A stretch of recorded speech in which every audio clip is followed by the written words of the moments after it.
Hey everybody, John here with Havoc Maker Studio, and welcome to my channel's very first unboxing for an RPG. And boy, am I really super excited about this. But before I get into what is in this box, well, you saw the title, so you have an idea. This channel is mainly about painting miniatures for war games, for your RPGs, in an easy to do way using the most simplest of methods to get the best quality out of your models. This isn't trying to get models painted and built for being displayed in the loot or the Met or the Smithsonian or anything like that. It gets you a awesome quality model, especially if you are not familiar enough with painting. And that's what I've got this channel for, is to have fun, teach you guys some things, maybe even eventually get some tutorials, which actually are slated to start coming down the line.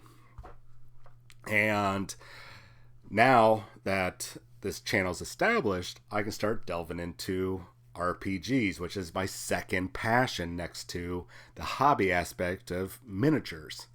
And eventually there's going to be some other awesome videos that we're working on, some funny ones, some really very funny ones. But let's get on with what is in this box. Now, last year I participated, like some of you, many of you, a couple thousand or several thousand of you, participated in Ultramodern5, which is an RPG expansion for the 5th edition of Dungeons and Dragons from Wizards of the Coast. Now, Dungeons and Dragons has had this massive explosion into pop culture and definitely television shows, especially the one that pops to mind right now is The Big Bang Theory. And we've got major movie stars, even a couple of the guys that do Magic Mike, Vin Diesel, a couple others I can't think of off the top of my head. They've got their own YouTube channel. Some of the stars of the Daredevil TV show, they've got their own YouTube channel where they were or are playing Dungeons and Dragons. It's absolutely fantastic that a lot of the stigma that's centered around that game has gone away, and people are having fun getting together, getting away from the electronics and video games. Not that there's anything wrong with that, but delving into social interaction and playing some games together and just having fun. So Ultramodern 5 pushes out high fantasy, high magic, which you'd expect from like Lord of the Rings, Dungeons and Dragons and such. And it delves into the kind of the period that's, I would say, if I'm really understanding everything correctly, from about Victorian era, maybe steampunk, through the Wild West or the Weird West, if you probably know what I'm talking about, up through the World Wars, pretty much the breadth of human history up till now. But it doesn't stop there.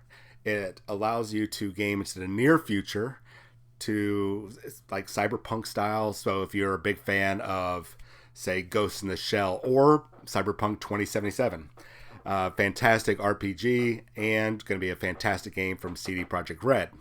Let them know I gave them a shout out. I don't know why I keep looking over here. Or you can jump forward in time to something a little bit more like Star Trek or Aliens, the Alien series, or Star Trek, or even further, we're going on full-on space opera like Star Wars and Dune. So you basically are pushing fantasy, magic, and all that out of the way and getting into, well, modern. So let me stop running my mouth. Let's crack this open, because I've been waiting for over a week because I wanted to have a genuine experience of cracking this open with all of you. You might have seen pictures. You might have even cracked your own box open by now. But I wanted to share this with you guys, and I can already. I'm excited because I can feel it right here in my. I'm not gonna cry. I promise I'm not gonna cry. So let's get into this, and so I can stop waving around this razor blade. All right, so let's cut that. All right, here we go. Oh, now I'm getting excited because I actually get to get into this box. I get to get into the box. All right, here we go. A little flippity flap. All right. Quartermaster Logistics took care of this for us. See something wrong? Hopefully, we won't see anything wrong. Already, I'm excited. Air packing. This soft plastic air packing really clamps down on any damage. I don't personally care too much about dings and scratches, maybe dented corners. What I care about is torn pages, torn binding, or everything getting kind of anything that compromises the integrity of the book, from making it anything that prevents it from falling apart, is, you know what I mean? Because it's going to get banged up. So here we go. Let's get into this, because I'm still flapping my gums. Oh, upside down. Oh man. Let's get this box out of the way. Oh, save that packing for later. Oh, and it's sealed. See, there's already a little bit of a scratch in there. But like I said, I don't care. Why should I care? Because my product is there. Oh, and it's shrink wrap too. Let's grab that razor blade again, wherever I put it. So that's even better. Oh man. Freshness sealed. Trying to be very careful here.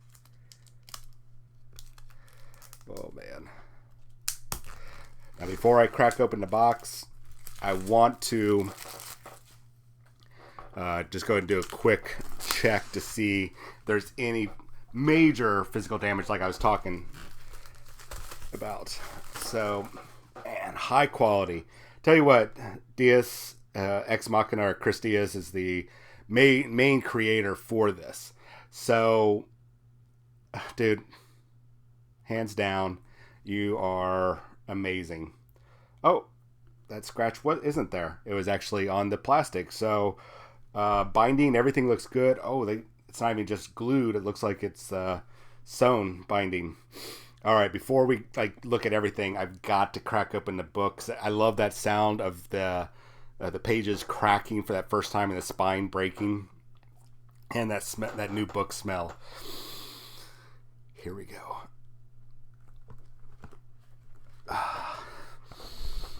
Oh man, that's awesome. I love it. Oh, and I got a little tag here too. This is great.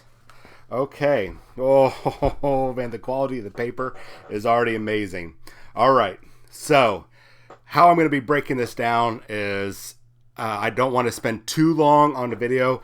I've got a very extensive review of the PDF over on FMP Wargamers. That's one of the channels I work for. Now I have my own channel. I'm bouncing around between both of them. This is the actual unboxing of the physical book. So this is going to be even more exciting. So here we go.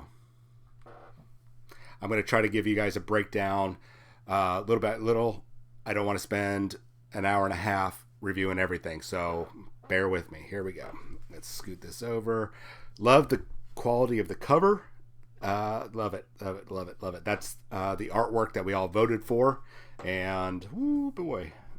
All right, good binding. Some art, some beautiful artwork, beautiful artwork.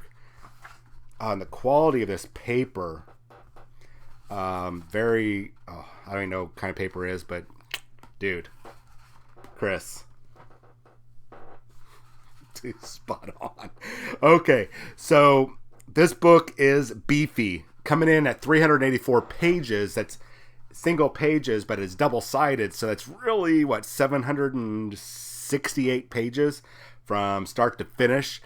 That is a beefy book for an expansion or a supplement for a game.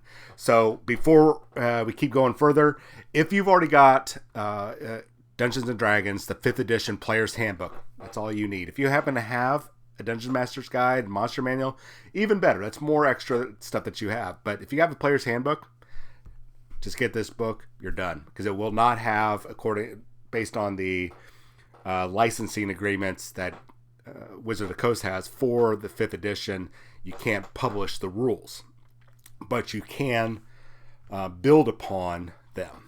If that makes sense. So you still need a 5th edition rule book, easy to get. Grab one and you're set. So let me adjust the camera. Well, let's leave the camera alone. All right. So a couple things I want to talk about is in the beginning of this, You have the first section is talking about the worlds, and it also kind of goes over what Ultramodern is, gives you a nice breakdown of a lot of the new rules. There's some different things in here that you should pay attention to, whether you're a player or a GM. Now, if you want to skip over the different settings and the terminals, that's okay. But this first couple pages, like 3 or 4 pages, that talk about the rules, I highly advise you to go ahead and give it a nice skim. We got new classes. There's a bunch of new rules. Firearms are they operate differently than they do in, say, Dungeons and Dragons. There's things called the life path, ladders. We're going to get into those and how they relate to your characters. And then we got things like tech level, magic. Yeah, there is magic, but it's not the high level magic where you can sit there and alter the shape of reality and wish people out of existence and that sort of thing. We got mecha, race, pretty much what you'd expect. Guns, everything that you need to be able to play the game. And then it's going to go into a very lengthy post about, or not post, but lengthy about the various different type of terminals, or what basically are different settings that you can play. So give it a read, especially GMs. You definitely need to read it so you can convey that information to your players and not be blindsided by it. Okay, I'm going to talk about birth first. This is where we get into the different races. Now, the default setting is modern, and that everybody is a human. Now, your GM might want to alter that. And now, I'm not going to go over every single race, but there's a couple I'm going to highlight, and there's going to be a specific reason for it. For those of you that are kind of unsettled by the term race, because of a lot of things that are going on out there in the world right now, and you like the term species or ancestry, which is really not a race related. That's more of an ethnicity related, but or your origin.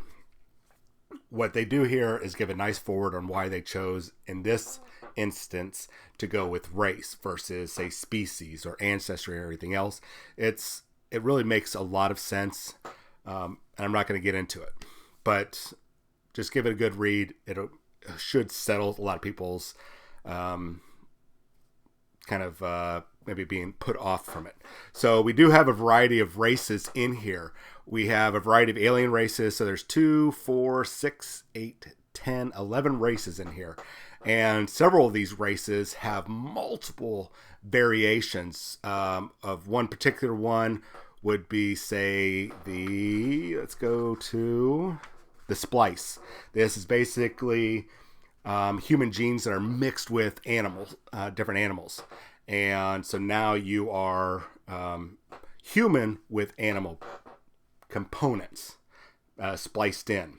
Those of you who watched Batman Beyond cartoon back in the day, you'll know what I'm talking about. The other one is the animist. Animist, I might not be pronouncing it right, but your genetic makeup is an animal that has kind of become a humanoid.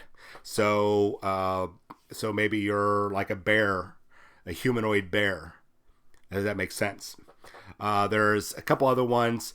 2 particular ones that I wanted to kind of point out was the Morpher and the Altered. These two have several alternate abilities that you can, as you level up, when you get to 4th, 8th, 12th, every 4 levels, you earn what's called a attribute bonus or increase. You can either add +2 bonus to your attributes, or you can, if your race or species allows it, they have upgrades that you can build upon to make yourself even more unique as a racial archetype or racial creature or species, whatever you want. So already there are loads of multiple combinations that you can delve into here. So I'm already digging it, and I'm hoping you guys will like it too. An alternate here, usually in Dungeons and Dragons, you start off with attributes, pick a race, pick a class, get your background and the equipment, pat on the rear, and get into the game right away. Here, it's a little different. You're going to get your attributes, get your birth or your creature, your race, if you're allowed to do that in your particular campaign that your GM's running. They're going to flip the script a little bit, and you're going to go with your life path. And I'm not going to go into too much about what the life path is, but it's essentially the background section. So it's flipping how this is. And essentially what the life path is, besides just your background information, I'm just going to read one quick sentence.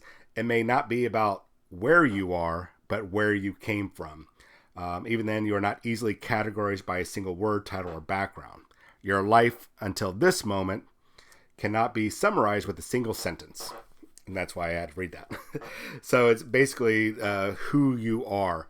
Are you a drifter, a delinquent, regular guy, that sort of thing. And then you can go in and where the D&D or Dungeons & Dragons background system doesn't really go into too much of your background, 5e or Ultramodern 5 goes into your life events, your siblings. Do you have any enemies, windfalls, previous relationships? Just a smorgasbord of background information to really solidify who you are. New skills, new feats before we get into the next section. Now, usually you would be already at the class section. We're going to change that. Well, I'm not. Chris Diaz is. So the next section to build your character is the ladder. And this is where you actually start, you'll be familiar with getting abilities as you level up. And that's what the ladder is. The ladder is, let's see if I can find a good example. Essentially, ladders are a collection of similarly themed feats and additional benefits when selected at first level. This is kind of about who you are, who you've become. So are you a born leader? Are you a juggernaut, like a physical beast? Are you physically fit and all that stuff? Are you a performer? For example, a savant, a runner. This is kind of like more about who you are, who you've kind of become. So we've got who you were born as, what has shaped you, your background, to where you are right now. So a lot of really cool information, and as you build these, as you delve into the ladder, at certain levels of the ladder, you will be gaining abilities, just like you would classes. So 5th, 11th, and 17th levels, you will gain abilities. Some of these also offer some stuff at first level. And then additionally, at 4th, 8th, and every 4 levels after those, you can sacrifice your attribute. You're starting to see a theme here, your attribute bonus, to pick up an extra ability from the ladder. So right now we're adding another level of intricacy and diversity into your characters, and the combinations are already bewildering. And there's nothing shoehorning you into, well, I am a human, or maybe you're an animist, and well, I want it to be, say, a savant. It doesn't matter. You can do it. There's nothing stopping you from doing it. It's your choice, and you're going to be seeing a lot of that. So moving on, we're going to get into classes. Now, the classes, there's a total of 12 classes. I'm not going to go over every single one of them because of time.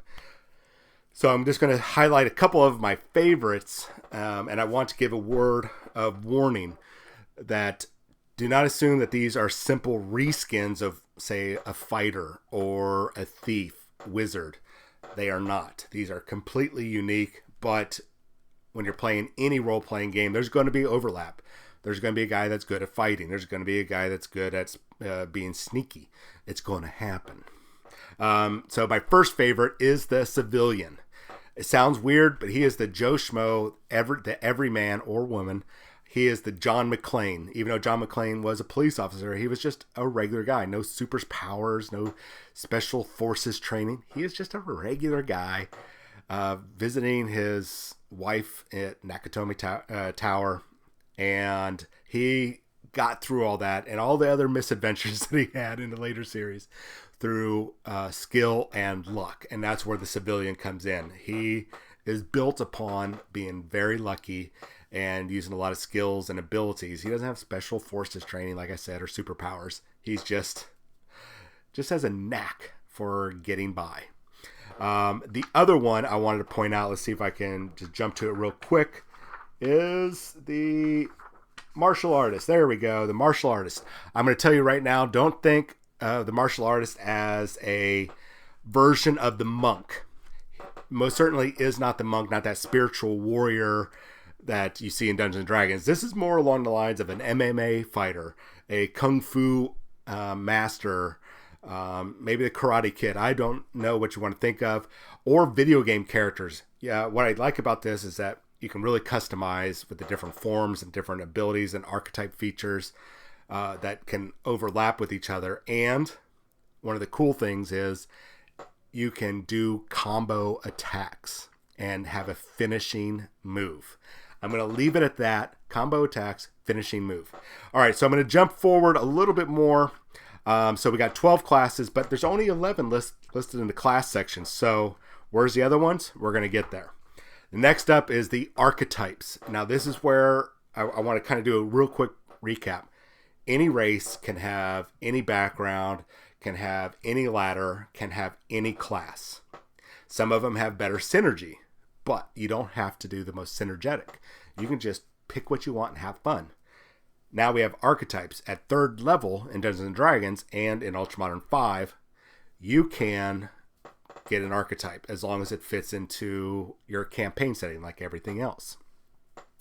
Once again, you're not restricted, you're shoehorned or forced into a particular archetype.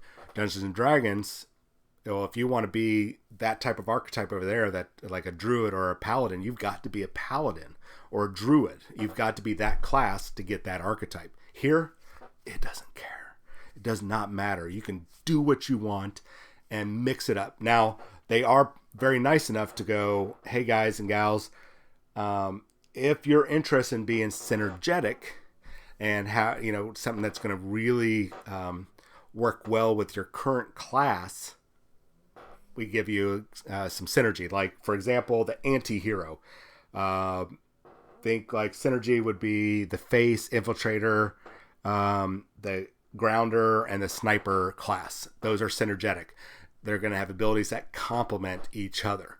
There are 26 different archetypes, 24 in this section.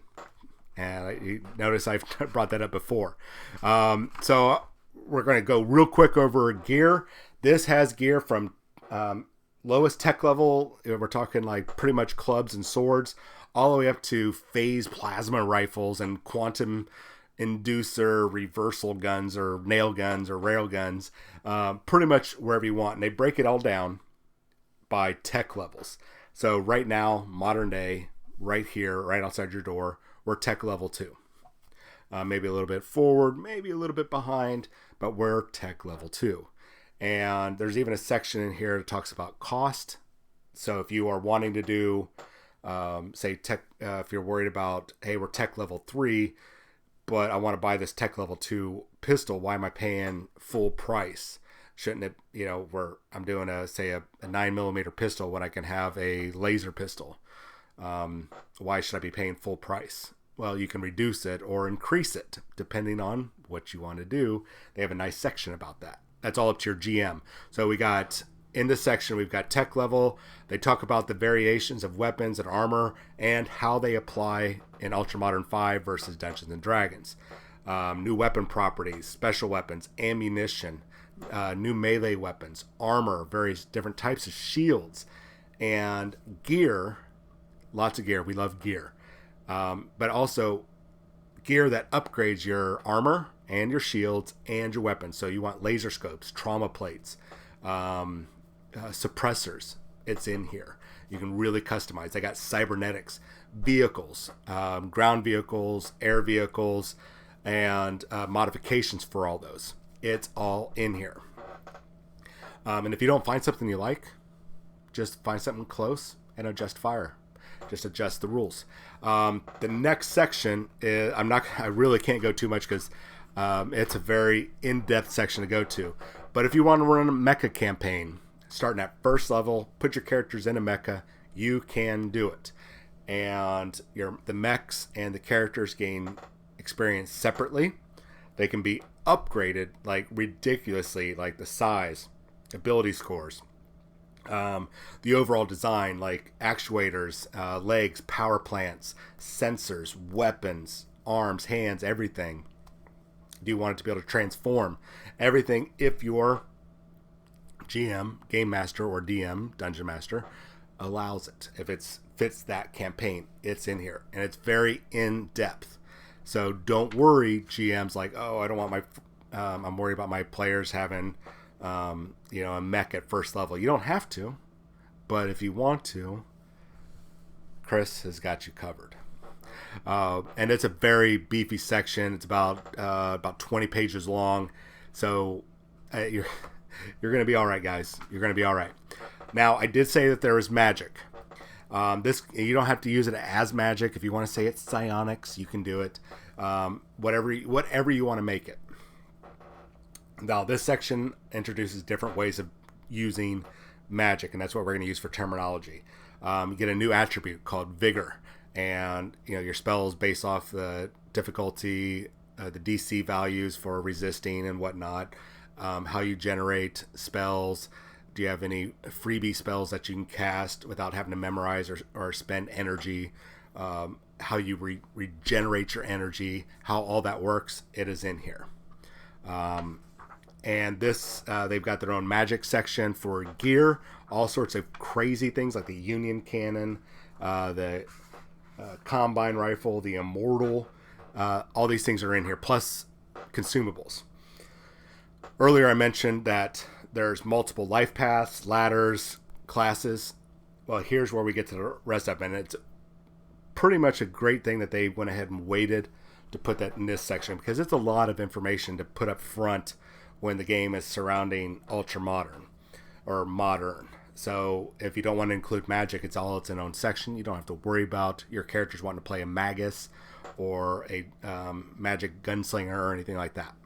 So we do have 2 new backgrounds. We've got at least, it looks like 1 ladder. We've got 1 class. We've got 2 archetypes and new feats and new attributes on all that. And then huge spell list. So you're set if you want to involve magic. I mean, we're looking at probably another 40 pages worth of material if you want to include magic, or if you want to call it psionics or whatever you want to call it, the dark or the darkness. You can do it. The next thing, we got a huge section on antagonist.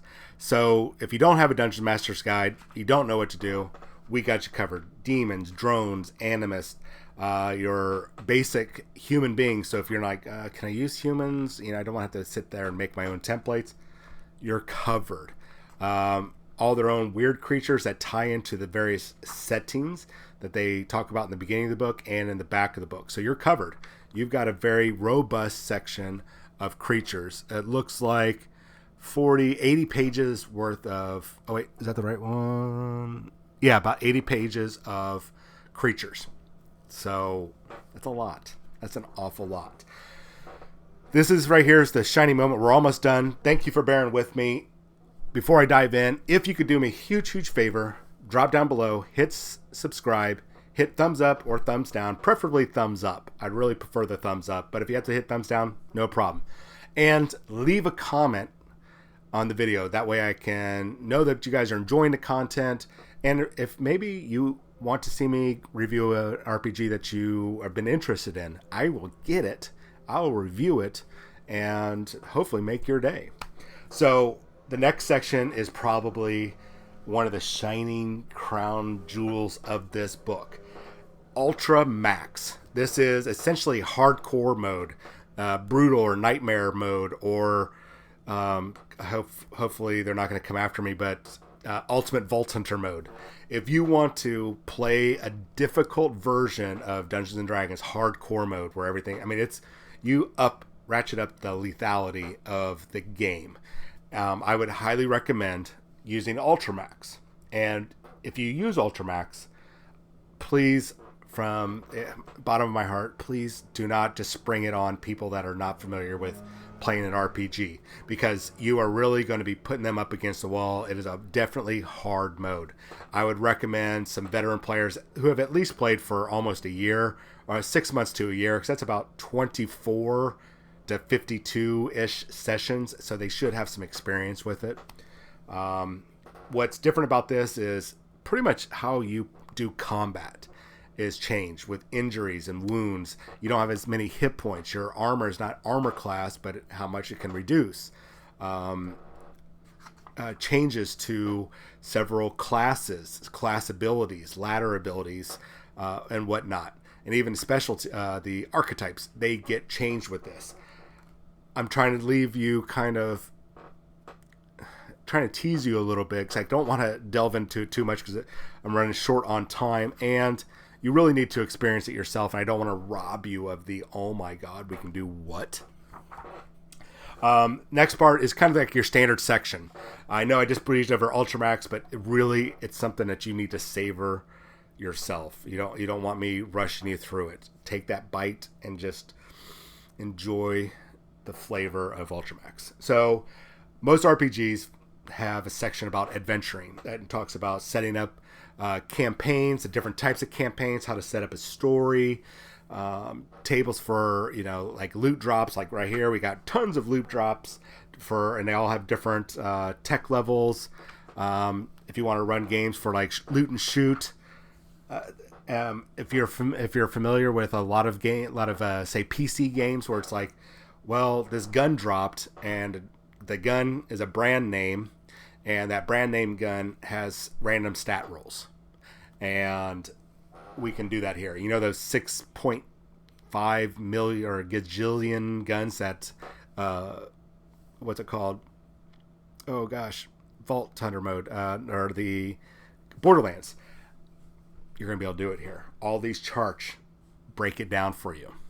So I didn't want to think about the combinations. I'm going to get somebody that's very good with math that can calculate all that for me. But you can do it. You want to do a loot and shoot type of game where you got all this crazy loot? You can do it. So the adventuring goes on. They give you plenty of set pieces to really kind of dive into the different settings. You can pretty much copy and paste these over into pretty much whichever campaign setting you decide to do. Like this first one, the Ruined City, mind you, there's tractor trailers and police cars and modern buildings. But if you wanted to do this in a Weird West, maybe it's a train or stagecoach. Just apply a little bit of setting swapping and you'll be good.